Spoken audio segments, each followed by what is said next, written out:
नमस्कार छात्रों, जे study point में आपका स्वागत है। मैं जेपी सर आज नए टॉपिक के साथ आया हूं। उस टॉपिक का नाम है परिमेय संख्या तथा अपरिमेय संख्या। परिमेय संख्या को इंग्लिश में कहते हैं रेशनल नंबर तथा अपरिमेय संख्या को इंग्लिश में कहते हैं इरेशनल नंबर। तो देर न करते हुए हम लोग वीडियो का आगे जारी करते हैं। पहले हम पढ़ते हैं परिमेय संख्या। तो परिमेय संख्या कहते किसको हैं? तो वैसी संख्या जिसको हम भिन्न के रूप में लिख सकते हैं, भिन्न के रूप में लिखा जा सके तथा हर कभी भी 0 के बराबर नहीं होना चाहिए। जो अंश और हर है कभी एक पूर्णांक होना चाहिए, कभी भी एक पूर्णांक होना चाहिए, तब उसी को हम क्या कहेंगे? उसको परिमेय संख्या कहते हैं।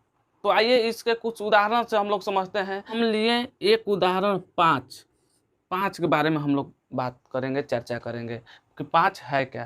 तो अगर इसको हम भिन्न के रूप में लिख दें और हर 0 के बराबर ना हो और इसके दोनों अंश और हर दोनों एक पूर्णांक हो, समझेंगे कि ये एक परिमेय संख्या है। तो आइए इसको हम देखते हैं। 5 को हम 5/1 लिख देंगे। देखिए यहाँ पर ध्यान से कि एक जो है हम लोग का पूर्णांक है, 5 भी और पूर्णांक है, और जो हर है, हर हम लोग को 0 नहीं है, हर जो है इसमें 0 नहीं है। तो हम कह सकते हैं कि 5 एक परिमेय संख्या है। जैसे में और एक उदाहरण लेते हैं -11।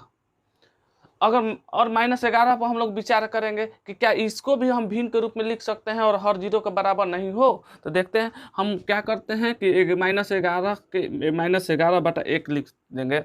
तो -11 में 1 से भाग देने, अब यहाँ -11 को हम -11/1 लिख सकते हैं, क्योंकि किसी संख्या में 1 से भाग देने पर वही संख्या होता है, और ऊपर -11 भी एक पूर्णांक है और 1 भी पूर्णांक है, और हर भी मेरा 0 नहीं है। इसलिए हम बेशक कह सकते हैं कि जो -11 है ये हम लोग को है परिमेय संख्या। और कुछ उदाहरण से हम लोग समझते हैं, जैसे कि 0.9। अगर इसको अगर हम भिन्न में लिख देंगे तो अगर हर वही है कि अगर हर हम लोग का 0 नहीं होगा तो परिमेय संख्या होगा। तो इसको हम क्या करेंगे? 0.9 है तो इसको लिखेंगे 9/10। ये हो गया हम लोग को परिमेय संख्या। ये भिन्न के रूप में लिखने के लिए थोड़ा सा हम इंडिकेट करते हैं। हम एक संख्या लिए 1.5, इसको भिन्न में लिखना होगा। तो क्या करेंगे कि 1.5 को अंक लिख देंगे 15, अब बाटा में दाईं ओर से गिनेंगे, जितने अंक के बाद दशमलव होगा 1 पर उतना ही 0 हम लोग बैठाएंगे। देखिए 1 अंक के बाद दशमलव है तो 1 पर एगो 0, यही हो गया हम लोग का भिन्न के रूप में। इस तरह से हम और अगले वीडियो में इसका डिटेल हम लोग जानेंगे। ठीक है, इतना ही जाने कि इतना ऐसे होता है। अगला वीडियो में इसका कंसेप्ट पूरी तरह से दे दिया जाएगा। ठीक है, तो ये हो गया हम लोग को परिमेय संख्या। अब हम लोग पढ़ेंगे अपरिमेय संख्या के बारे में, जिसको अंग्रेजी में कहा जाता है इरेशनल नंबर। तो वैसे संख्या जिसे हम a/b के रूप में नहीं लिख सकते हैं तथा b बराबर 0 के नहीं हो, यानी कि अपने भाषा में हम कहेंगे कि ऐसे संख्या जिसको हम अंश बटा हर के रूप में नहीं लिख सकते हैं तथा हर बराबर 0 के न हो, उसे हम अपरिमेय संख्या कहते हैं। तथा एक कंडीशन और होना चाहिए कि अंश और हर यानी कि a और b दोनों पूर्णांक होना चाहिए। इस तरह से हम लोग अपरिमेय संख्या को समझने की कोशिश करेंगे। अब इसके कुछ उदाहरण से हम लोग समझेंगे। जैसे में एक हम संख्या लिए √2। अगर √2 को हम लोग भिन्न के रूप में लिख देंगे तो वह हो जाएगा परिमेय संख्या, और नहीं लिख पाएंगे तो ये होगा अपरिमेय संख्या। तो देखिए अगर हम लोग फिर ले रहे हैं तो कुछ उदाहरण से हम लोग समझेंगे कि अपरिमेय संख्या कैसे है। तो हम एक उदाहरण लेंगे √2। अगर हम √2 को भिन्न के रूप में लिख देंगे, अगर भिन्न के रूप में लिखने के बाद उसको मान में कोई चेंजिंग नहीं होगा, यानी कोई बदलाव नहीं होगा, तो उसको कहेंगे कि वह हम है परिमेय संख्या। अगर चेंजिंग हो जाएगा, चाहे हम नहीं लिख पाएंगे, तो वह होगा अपरिमेय संख्या। तो देखते हैं √2 का मान होता है 1.414 लगभग होता रहता है। क्यों? √2 का मान इतना होता है, लेकिन फिक्स मान नहीं है, इसको हम एक्यूरेट नहीं निकाल सकते हैं। इसलिए क्या हो जाएगा, जब एक्यूरेट नहीं निकलेगा तो इसको हम बाटा के रूप में नहीं लिख पाएंगे। इसलिए क्या है, ये अपरिमेय संख्या है। जैसे में और है क्या कि √3 का वर्गमूल होता है 1.7 3 2 डॉट डॉट डॉट और आता रहता है, इसलिए एक्यूरेट इसका भी हम लोग नहीं निकाल सकते हैं। तो जब एक्यूरेट हम लोग दशमलव के बाद में एक्यूरेट नहीं निकाल पाएंगे तो उसको हम लोग क्या करेंगे कि अपरिमेय संख्या कहेंगे। इतना अभी हम लोग जाने क्या कि परिमेय संख्या किसे कहते हैं और अपरिमेय संख्या किसे कहते हैं। ठीक है, अब हम लोग ये जानेंगे कि इनको पहचानेंगे कैसे कि कौन परिमेय संख्या है और कौन अपरिमेय संख्या है। तो अगर कोई संख्या मान लीजिए कि रूट में दिया रहे, क्या में दिया रहे, रूट में दिया रहे, अगर रूट में कोई संख्या दिया है, अगर उसका पूरा वर्गमूल निकल जाता है तो परिमेय संख्या होगा, अन्यथा अगर पूरा वर्गमूल नहीं निकलता है तो वह हो जाएगा अपरिमेय संख्या। जैसे हमें कुछ देखिए उदाहरण द्वारा हम लोग समझते हैं। √9, अगर √9 को हम लोग कोई पूछे कि परिमेय संख्या है कि अपरिमेय संख्या, तो क्या करेंगे, इसको हम लोग गुणनखंड करेंगे, वर्गमूल निकालेंगे।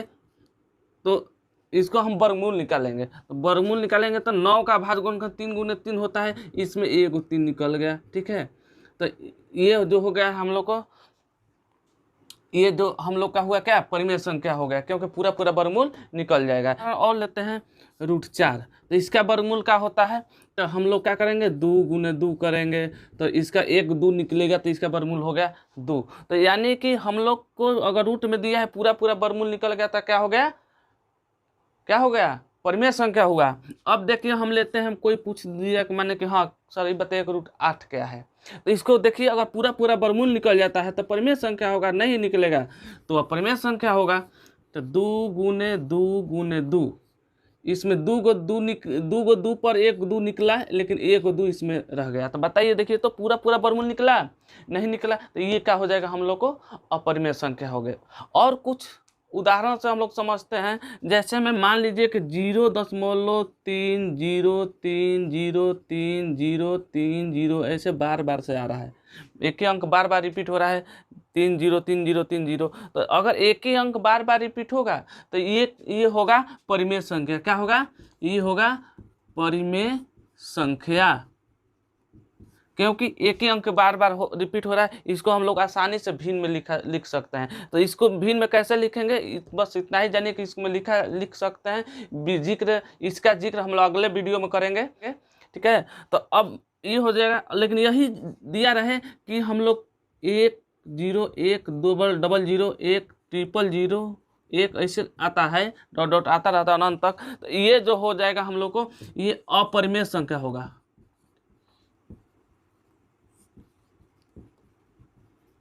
ये अपरिमेय संख्या होगा, क्यों कि ये अंक तो रिपीट आ रहा है बार, लेकिन एक ही अंक बार नहीं आ रहा है, इसका एक निश्चित सीरीज नहीं मिल रहा है, इसलिए यह अपरिमेय संख्या होगा। सर बच्चे क्या करते हैं कि एक सवाल में अटक जाते हैं, क्या कि पाई क्या है, परिमेय संख्या है कि अपरिमेय संख्या है।